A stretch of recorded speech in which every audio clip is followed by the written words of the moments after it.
sot nuk mendoj se duhet të jesh profet për të kuptuar se po jetojmë në kohë të rrezikshme. Ne po shohim me sytë tanë se si e mira quhet e keqe dhe e keqja quhet e mirë. Se si e drejta po përbuzet, kurse e keqja përlëvdohet. Ne po shohim se si drejtues të perëndishëm, të drejtë dhe me moral po përqeshen, kurse njeriu i moral lartësohet dhe përlëvdohet. Se si rendi i njohur social po shpërbëhet përpara syve tanë. Sa shumë predikues po i dorëzohen kulturës që po sundon. Sa shumë pastor po e braktisin të vërtetën biblike për popularitet. Dhe në mes të gjithë këtyre, unë e ndjej me çdo qelizë të qenjesime, se Zoti është duke i mbledhur të zgjedhurit e tij nga çdo cep i globit. Ndërsa ky sistem botëror po shembet, Perëndia po ndërton mbretërinë e tij. Ndërsa kjo botë po fillon të shembet, nusja e Jezus Krishtit po përgatitet dhe po bëhet gati për ta takuar atë në ajër. Por ja se cili është undimi, tek i cili duhet të kemi kujdes, të mos bijem, që të gjithë ata prej nesh që e duan drejtësinë, të zemërohen dhe të sulmojnë fort kulturën që po sundon. Unë e di se sa e lehtë është kjo, sepse mund t'ju flas nga ana ime, se si ata prej nesh që e duan të vërtetën, mund të bien në kurth lehtësisht për të vepruar me zemërim ndaj atyre që bëjnë të keqen. Nëse Davidi mund të na mësojë ndonjë gjë sot nga 1 Samueli 24, ai po na mëson që të besojmë në Perëndin, që të besojmë në drejtësinë e Perëndisë, që të besojmë në kohën e Perëndisë dhe që të besojmë në mëshirën dhe durimin e Perëndisë. Sepse të besosh në kohën e Perëndisë, në drejtësinë dhe durimin e tij, është shumë herë më mirë se sa ti marrësh gjërat në dorën tënde. Unë dua që të shkojmë pak tek 1 Samueli, kapitulli 24. Davidi ishte i rrethuar nga armiqtë e tij.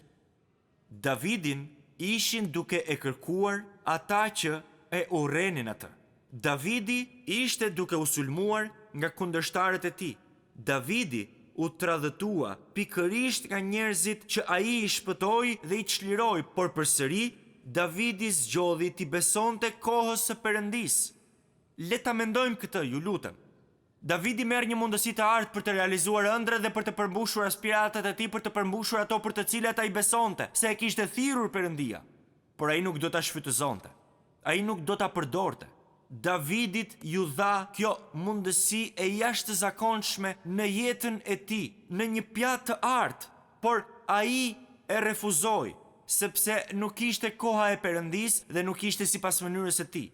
Davidi e gjeti veten para një mundësie të rrallë për të marrë fronin e Izraelit dhe për të përmbushur thirrjen e jetës së tij, por ai nuk e shfrytëzoi. Pse? Sepse Davidi e dinte që koha jon është në duart e tij. Sot ne po shohim Davidin përsëri duke pasur një përparësi. Tashmë e përsinë ka ai. Dhe ai mund ta vrasë Saulin.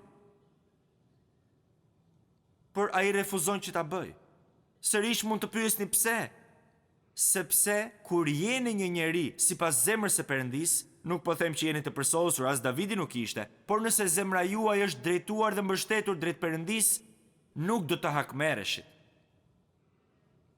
Kuptoni që Davidi e dinte që ishte i destinuar për fronin e Izraelit. A biem dakord me këtë?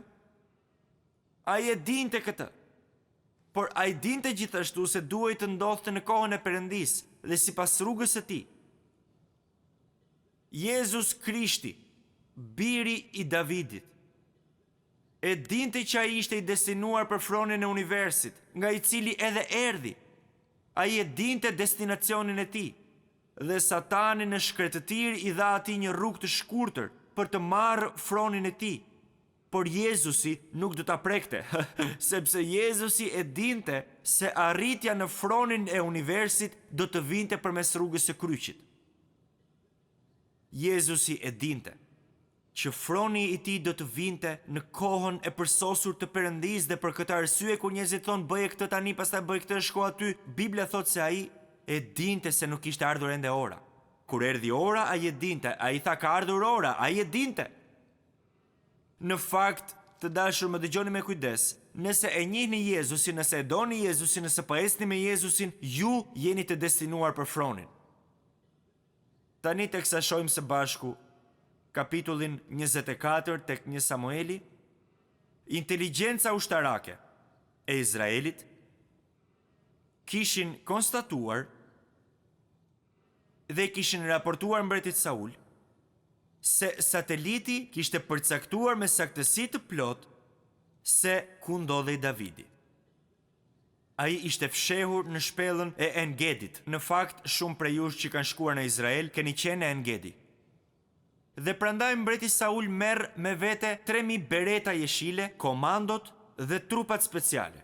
Këta ishin më të mirët e më të mirëve të ushtrisë izraelite, të cilët ishin trajnuar për të gjetur armiqt në terrene malore. Dhe prandaj ata fillojnë të ndjekin Davidin. Kur ata shkuan tek vendi i En-Gedit, Davidi dhe burrat e tij ishin fshehur thellë në shpellë, sepse kishin nevojë për freskinë e thellësisë së shpellës, dhe në këtë zonë temperatura mund të arrijë deri në 50 gradë Celsius në hije. Dhe që ata që të mund të mbjetonin nxehtësisë duhet të futeshin thellë brenda asaj shpelle. Sauli dhe burrat e tij hynë dhe futen brenda shpellës për të njëjtën arsye, ata donin që të shpëtonin nga nxehtësia. Prandaj shkojnë në pjesën më të freskët të shpellës për ta zënë në grack Davidin. Grupi i larmishëm i Davidit pa që Sauli dhe burrat e tij po gërhisnin dhe dukeshin në gjumë. Ata i kishte zënë gjumi. Ata po gërhisnin aq shumë sa edhe zogj po largoheshin. Le ta përfytyrojmë së bashku, ju lutem, duke përdorur imagjinatën. Gjërat e pabesueshme që po u shkonin në përmendje atyre burrave.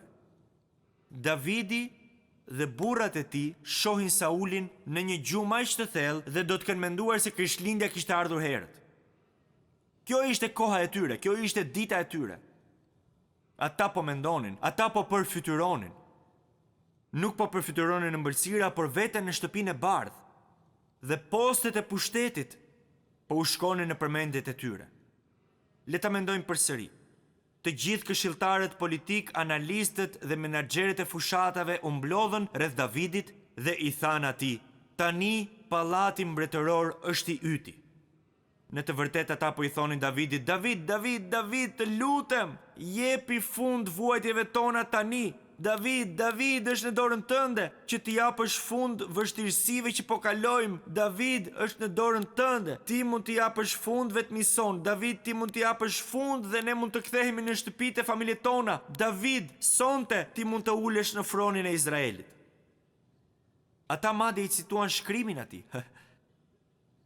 Gjithçka që duhet të bësh është të marrësh këtë kam të mprehtë dhe t'ia ngulësh Saulit në zemër. Ai nuk do ta di se çfarë ndodhi, dhe sa hapë mbyll syt, do të ketë vdekur, dhe ne mund të thrasim për fitore.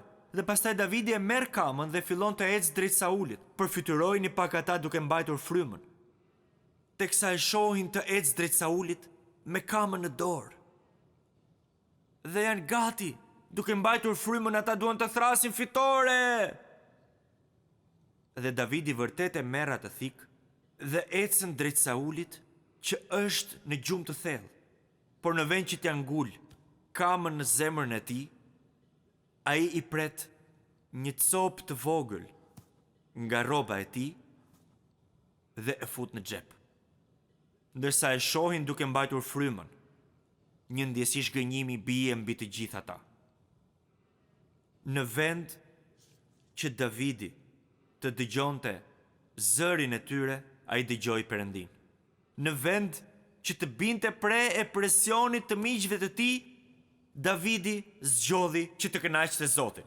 Në vend që t'i dorëzohej presionit të miqve dhe të përjetonte një kënaqësi të menjëhershme, Davidi vendosi që t'i besonte kohës së Perëndis. Nuk është çudi që Perëndia tha për të e hetova zemrën e Davidit dhe ai është një njeri sipas zemrës time. O, të dashur miq, më dëgjoni pak. Është me rëndësi jetësore që ne të interpretojmë rrethanat në të cilat ndodhemi në dritën e fjalës së Perëndisë.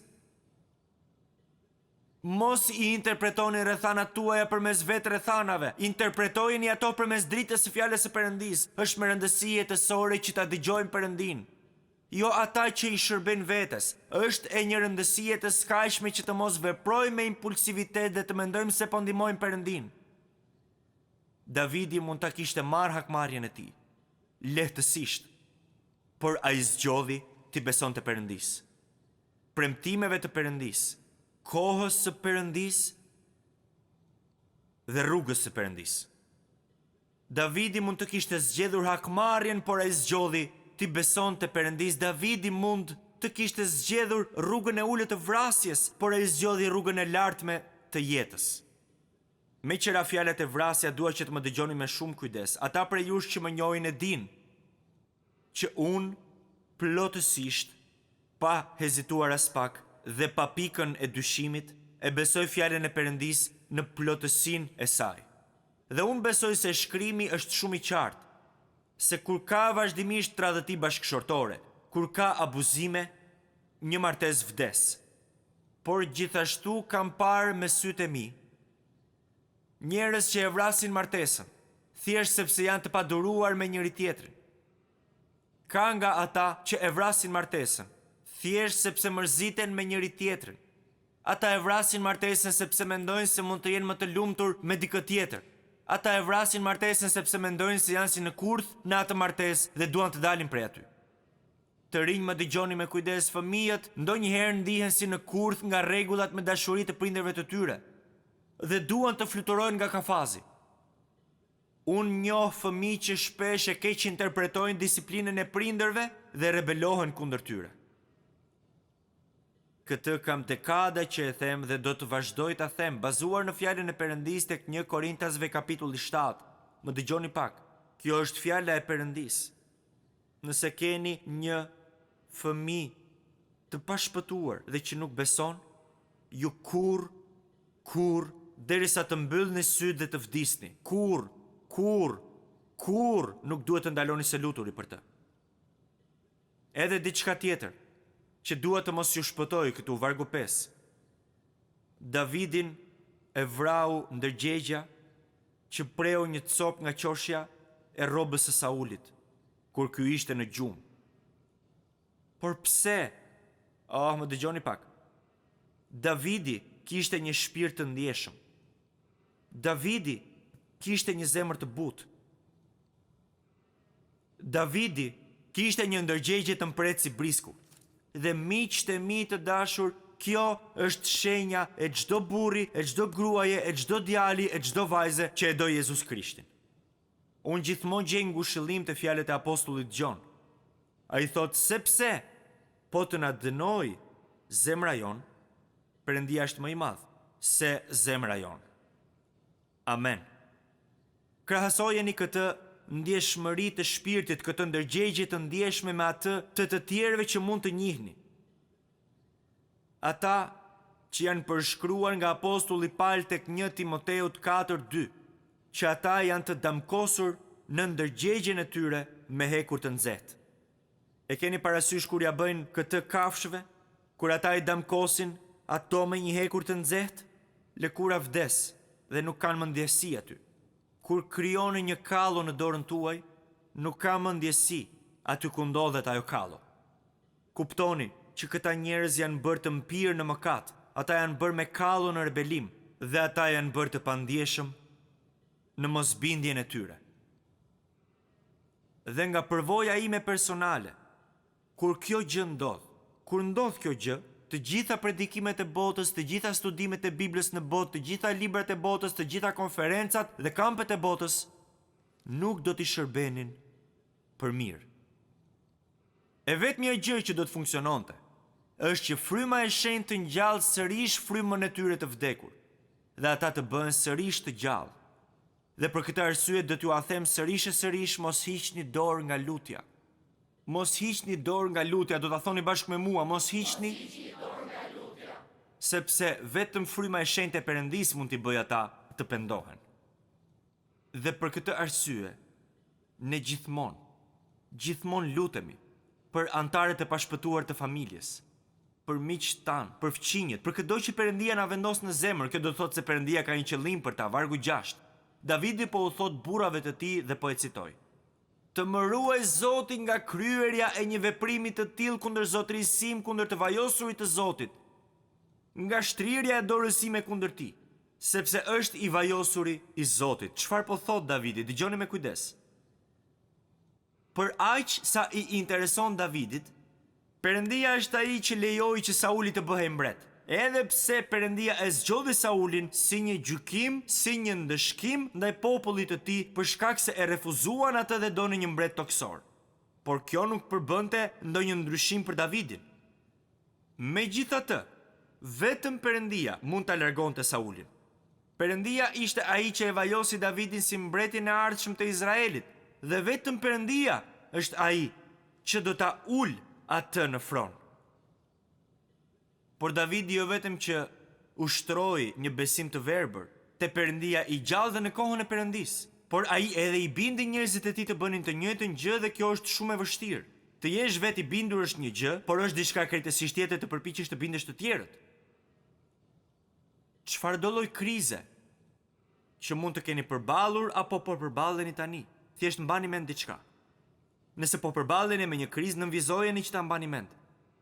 Çfarë do lloj krize që jeni duke u përballur, do të largohet, ka për të larguar. Por ajo që do të mbetet është reagimi juaj ndaj asaj krize. Ai njeri që ju ka provokuar apo po ju provokon për zemërim, një ditë do të largohet. Por ajo që nuk do të largohet, ajo që do të mbetet është reagimi juaj ndaj atij njeriu. Situata që ju ka shkaktuar apo po ju shkakton stres nuk do të zgjas, por ajo që do të zgjas është reagimi juaj ndaj asaj situate. Dhjata e vjetër thotë që ti duam miqt dhe ti urrej marrëmiqtan. Por paraardhësi i Zotit Jezus Krisht, Mesias, biri të Davidit, Davidi, 1000 vjet përpara Krishtit, e kuptoi atë që Jezusi na mëson te Mateu 5:44. Duajini armiqtë tuaj, bekoni ata që ju mallkojnë, u bëni të mirë atyre që u urrejnë dhe lutuni për ata që ju keq trajtojnë dhe ju përndjekin. Ju lutem ndërsa po vi drejt fundit, le ta mendojmë pak. Po ti kishte dëgjuar Davidi burrat e tij dhe ta vriste Saulin, shumica e psalmeve që kanë bekuar me miliona njerëz këto 3000 vjet nuk do të ishin. Kënga e Davidit do të ishte heshtje. Nuk mund ta mohojmë që ishte e dhimbshme për Davidin që të priste kohën e Perëndis. Nuk mund ta mohojmë këtë. Por do të kishte qenë torturuese po të mos kishte pritur. Ishte e vështirë për Davidin që të priste për qëllimin e ngadalt dhe të pashpalosur të Perëndis. Por do të kishte qenë agoni nëse ai do t'i merrte gjërat në dorën e tij. Kur Davidi u gjend para vendimit për të zgjedhur hakmarrjen apo të priste për kohën e Perëndis, ai zgjodhi kohën e Perëndis. Kur Davidi u gjend para zgjedhjes mes dashurisë apo urrëties, ai zgjodhi dashurinë. Pse? Sepse Davidi e kuptoi se urrëtia të sklavëron, por dashuria ka për t'ju çliruar. Urrëtia ka për t'ju burgosur, por dashuria do t'ju bëjë të lirë. Që urrëtia do t'ju burgos, t'ju fus në burg, kurse dashuria dhe falja ju bën të ngriheni në lartësi që as nuk i keni menduar që mund të realizohen. A mund të dëgjoj një amen? Unë dua që ta mbyll me një histori të vërtetë, një histori shumë të shkurtër. E ka treguar Dr. George Crane. Një grua kishte shkuar te Dr. Crane me një urrëti të akumuluar ndaj burrit të saj dhe donte që të divorcohej.